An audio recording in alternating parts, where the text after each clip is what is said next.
Welcome everybody. Thanks for tuning into this pocket program. My name is Dr. Austen Smith.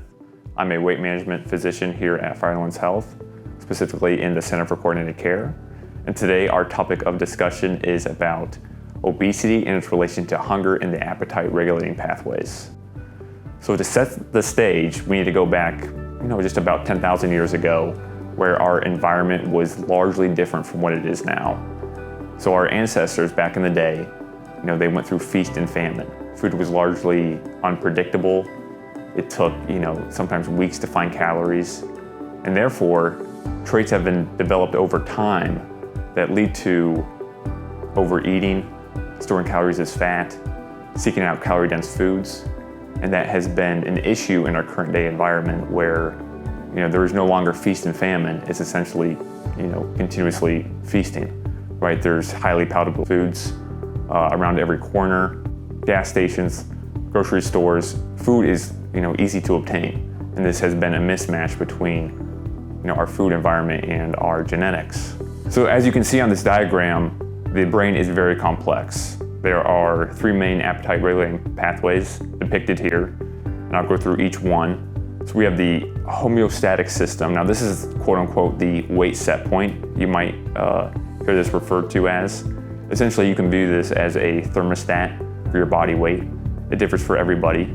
So someone might want to maintain a body weight around 150 pounds, and someone else of this same age and gender might want to maintain a body weight of around 200 pounds. And this can be largely determined by this quote-unquote thermostat or weight set point.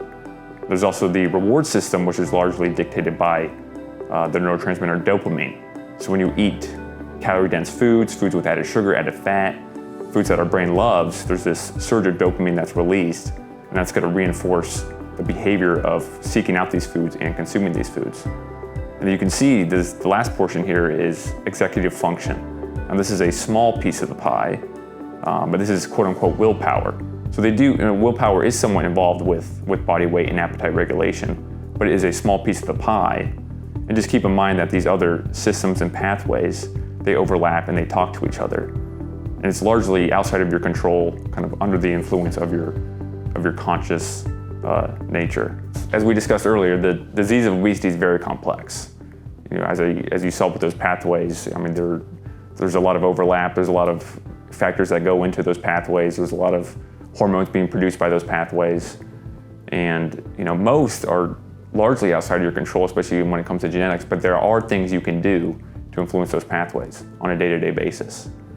So first and foremost, control your food environment. Right? Do not tempt your brain, because that's an uphill battle.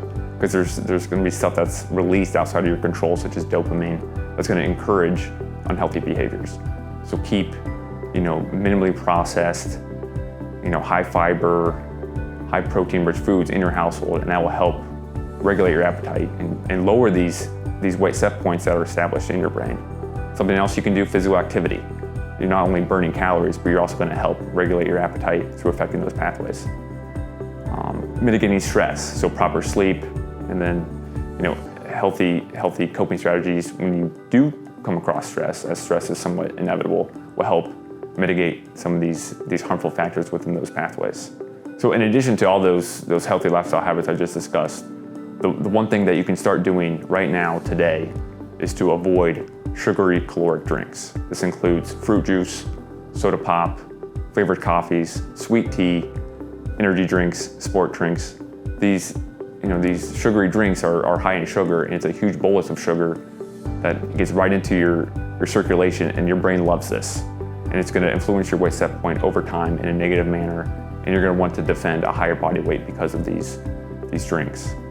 So first and foremost, I would start with that change if that's a change that you think you need to address. So thanks for tuning in. I hope you learned something today. The disease of obesity is very complex, but you do have tools available to you to help fight it. If you see me out in the community and want to talk to me, feel free to stop me. But if you want to see me in a more formal setting, you can find me at the Center for Coordinated Care through Firelands Health. I'm Dr. Austen Smith. Thanks for tuning in.